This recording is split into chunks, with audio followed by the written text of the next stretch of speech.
बेहुला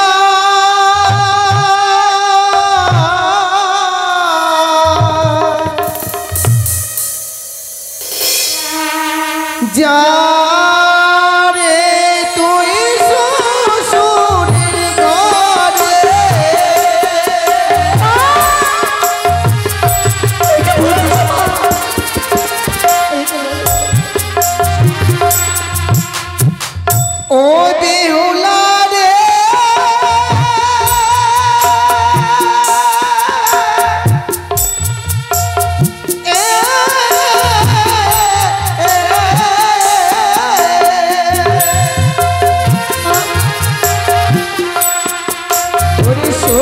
शाশুড়ি হরে মারে বড় গুরু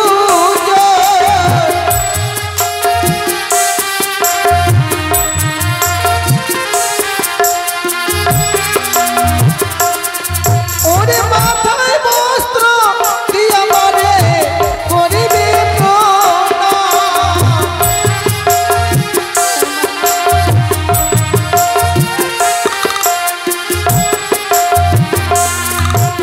সকাল বেলা ঝাড়ি ঝাঁটা সন্ধ্যা বেলায় বাতি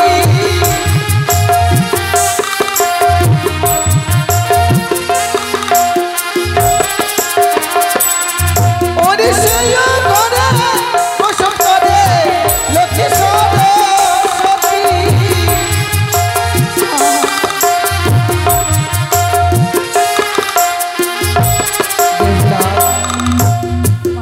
শ্বশুর শাশুড়ি হয় বেহুলা বড়ই গুরুজন মাথায় বস্ত্র দিয়ে করিবে প্রণাম সকাল বেলায় ধার ঘাটি সন্ধ্যা বেলায় বাতি সেই ঘরে বসত করি লক্ষ্মী সরস্বতী যে বা নারী সন্ধ্যা বেলায় ঝাড়ে মাথারকে সেই ঘরে লক্ষ্মী মাতা করে না প্রবেশ যে বা নারী সন্ধ্যা বেলায় কাটে কলার পা সেই ঘরে লক্ষ্মী মাতা থাকে না একরা আমি যেগুলো তোমায় কর্ম করতে বললাম তুমি সেই কর্মগুলো করবে ঠিক তুমি শ্বশুর আলয়ে সুখে সংসার সাজাবে বেশ মা যেমন ভাবে আমাকে নীতিকর্ম শিখিয়ে দিলে আচ্ছা সেভাবে আমি শ্বশুরালয়ে পালন করবো মা এবারে আমার যাবার সময় হয়ে এলো বেহুলা আজ সকলকে ছেড়ে চলে যেতে হবে মা এই তো নিয়তির খেলা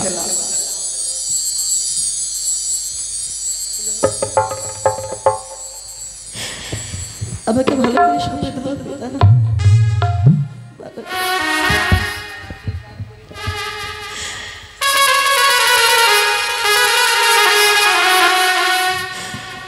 ওরে ভালো করে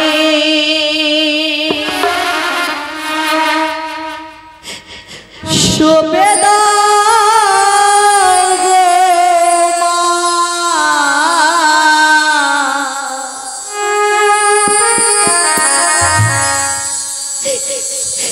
তো চৌতা হস্তে গো পিতা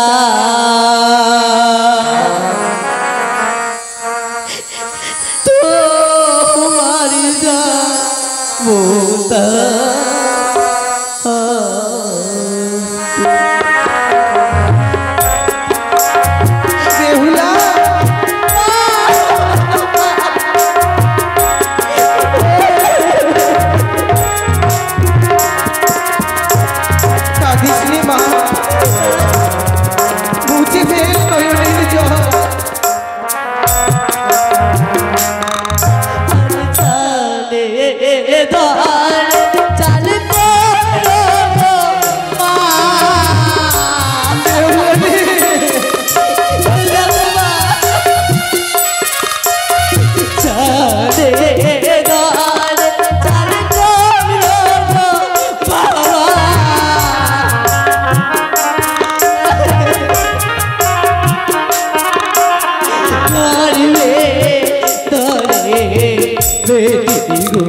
মা করিবে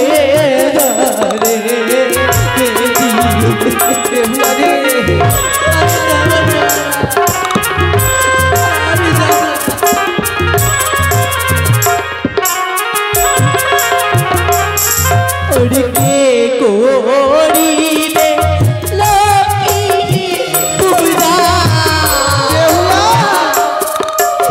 বেহুলা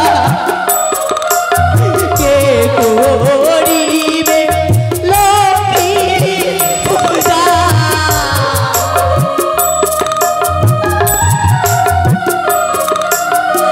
আজি ঘরের লক্ষ্মী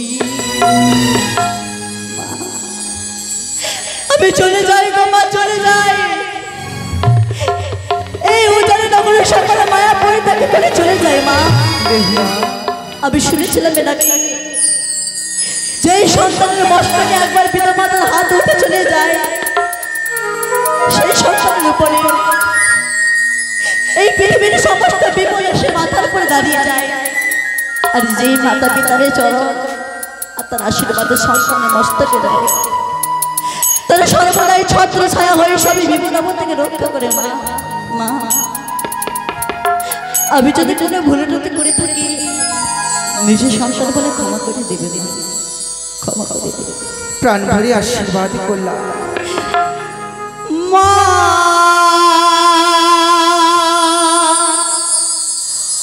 ও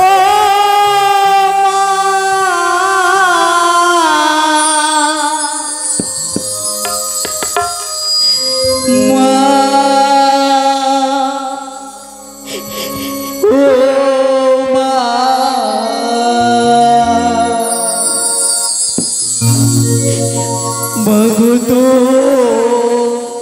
মা দেরি ছেড়ে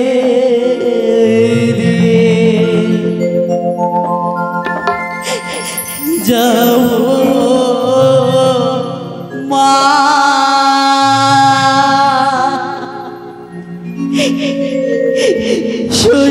শ্বশুরি ঘরে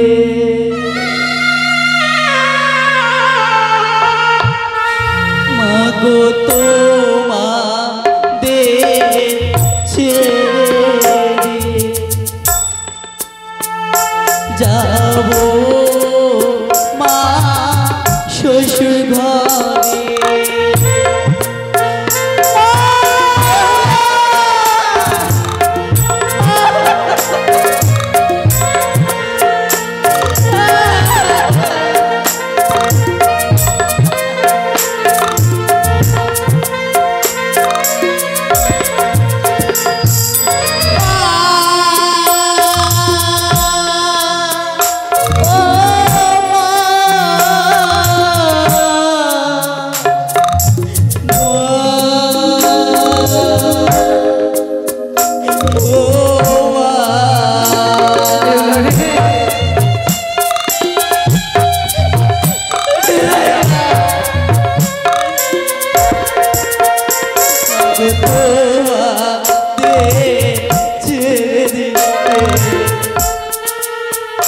যাবো মা শ্বশুর ঘরে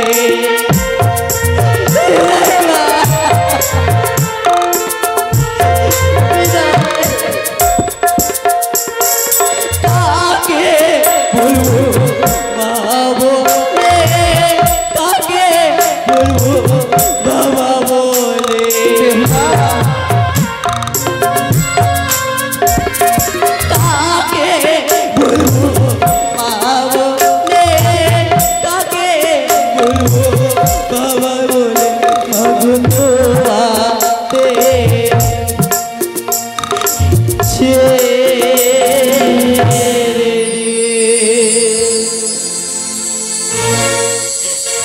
যাবো মা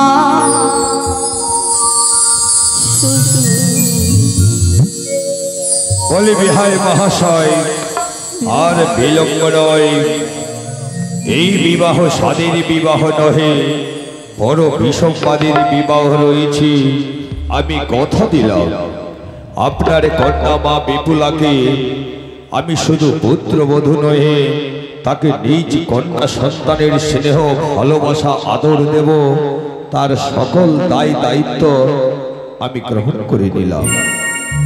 এবার দুই হাত তুলে আশীর্বাদ করে বিদায় করুন। আশীর্বাদ করলাম। বলি ও বরযাত্রীগণ, তোমরা কে কোথায় আছো?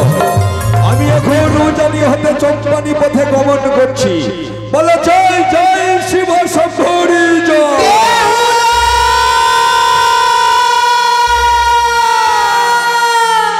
ওগো, দেখতে দেখতে যেন বেহুলা চলে যায়। চলো গো, আমরা ওই অন্তপুরের দিকে যাই। চলো।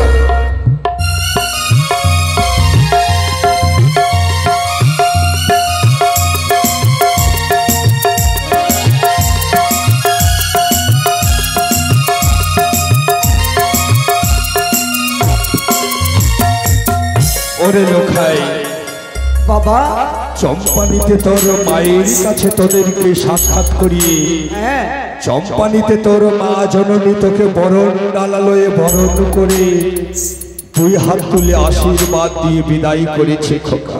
বাবা, এই যে খোকা, একটি কথা বলবো তোমায়। আমাদেরকে এই চম্পানি রাস্তা বাদ দিয়ে কোথায় নিয়ে চলেছো বাবা? এই যে লোখাই চম্পানি ছেড়ে আমরা এসে উপস্থিত হয়েছি সাঁওতালিতে। সাঁওতালিতে? হ্যাঁ লোখাই, হ্যাঁ। এই যে দেব শিল্পী বিশ্বকর্মা দ্বারাই সাঁওতালি পর্বতে নির্মাণ করেছে নিশ্চিদ্র লোহবাসর ঘর। সেই লোহবাসর ঘরে আজকের নিশি যাপন করতে হবে খোকা। এই বাসর করে আমাদের থাকতে হবে? হ্যাঁ লোখাই, হ্যাঁ। কথা দাও লোখাই, তুমি 7 পাকের বন্ধনে আমার বৌমার শ্রীমন্তে সিঁদুর দিয়ে তাকে তুমি স্ত্রী রূপে গ্রহণ করেছ। বলো আজকের নিশিতে সুখ দুঃখের সঙ্গী হয়ে আমার পুত্রবধূকে তুমি সেবা দিতে পারবে কিনা বলো? পিতা, হ্যাঁ, আমি তোমায় কথা দিচ্ছি পিতা, এই বাসর করে আমরা প্রাণেশ্বরী বেহুলাকে নিয়ে আমি ভালোভাবে কাটাবো। তুমি একটিবার আমাকে আদেশ করো। বেশ বৌমা, বলেনি পিতা। বাসরে যাওয়ার পূর্বে তোমার কাছে আমার ছোট্ট একটি বিনতি রয়েছে মা। এমন কি নিবেদন রয়েছেন আপনার? বৌমা, বলে। তুমি কি উজানি নগরে কোনোদিন কোনো ভিখারিকে দেখতে পেয়েছো বলো? এই আমি তো কোনো ভিক্ষুককে নেরুদা ভাবছি, আমি তো দেখতে পাইনি। তুমি কোনোদিন কোনো ভিখারিকে দেখতে পাও নাই? না। যদি দেখতে পেতে বৌমা, বলো সেই ভিখারি যদি ক্ষুধার্ত থাকতো, সেই ভিখারি যদি তোমার কাছে কিছু চাইতো, তুমি তাকে দিতে কিনা বলো? ও মা, পিতা, আমার তো সৌভাগ্য হতো যদি কোনোদিনও কোনো ভিখারি আমার কাছে আসতো খিদা নিবারণের জন্য, তাকে আমি উদর ভরে খাবার দিতাম। সেই মতো বৌমা, এই সাঁওতালি পর্বতে চেয়ে দেখো, একটি ভিখারি ঘোরাফেরা করছে। দেখো। সাঁওতালি ভুবনে কই? আমি তো দেখতে পাই না। তুমি সেই ভিখারিকে দেখতে পাও না? না পিতা। বৌমা, বলে। চেয়ে দেখো বৌমা, চেয়ে দেখো, সেই ভিখারি তোমার সম্মুখে দাঁড়িয়ে রয়েছে। চম্পক অধিপতি তোমার শ্বশুর ঠাকুর। না, এ কি বলেছেন পিতা? বৌমা, আমার বাবা নিত্যদিন আমি অন্নহীনকে অন্ন, বস্ত্রহীনকে বস্ত্র পরিধান করেছি, কোনদিন কারো কাছে কিছু চাই নাই। এই চম্পক অধিপতি আর ভিখারি বেশি তোমার কাছে ভিক্ষে চাইবে মা। বলো মা, বলো, তুমি কি আমায় ভিক্ষে দেবে বলো? এমন কি ভিক্ষে? আছে মা, আছে। তোমার কাছে ভিক্ষে দেওয়ার মতো অনেক ধন রয়েছে মা। কিন্তু আমার কি রয়েছে পিতা? আমার কাছে রয়েছে। দাও মা, দাও বৌমা, তুমি আজকে আমায় ভিক্ষে রূপে আমার পুত্রের প্রাণ ভিক্ষা দাও। পিতা, একে বললেন পিতা? বৌমা, এর পূর্বে এক এক করে 6টি পুত্রকে বিবাহ দিয়েছি, তারা আমাকে বাবা বলে ডাকে না, যেন আমি বাবা ডাক শুনতে পাই। তাই বৌমা, করজোরে আমি তোমার কাছে আমার পুত্রের প্রাণ ভিক্ষে চাই। কথা দাও মা, কথা দাও, তুমি আজকের নিশীতে আমার পুত্রকে রক্ষা করতে পারবে কি না বলো মা, বলো। বেশ, আমি কথা দিলামই পিতা। পিতা, আপনাদের মান সম্মান রক্ষা করা, এমনকি আপনাদের বাক্য লঙ্ঘন করা, একজনের গুরুজনের ব্যক্তিকে লঙ্ঘন করা আমি চাই না। আমি চাই না পিতা। আপনাদের কথা সর্বদাই আমি মস্তকে ধারণ করে রাখব। বেশ বৌমা, এবার তোমরা বাসরে প্রবেশ করো। বেশ, তবে যাক, তবে তাই বাসরে নিজ হস্তে মারিলাম ঝঞ্ঝরি, দেখি কি করিতে পারে বেটি পদ্মা ছড়ি। বাসরের উপরে রাখিব গরুর মহাবীর, বাসরের নিচে ছাড়িব নীলমুখী বীজি, বাসরের চতুর দেওয়ালে অঙ্কন করে দেব ময়ূরের চিহ্ন, বাসরের দুই পাশে রেখে দেব বড় বড় হস্তি, আর আমি শত শত প্রহরী দ্বারাই লক্ষ লক্ষ মশাল চালিয়ে এই সাঁওতালি পর্বতে রাত্রিকে দিন করে রাখব। কোথায় প্রহরী গো? শোনো, আজ তোমাকে ডাকা হয়েছে। তোমার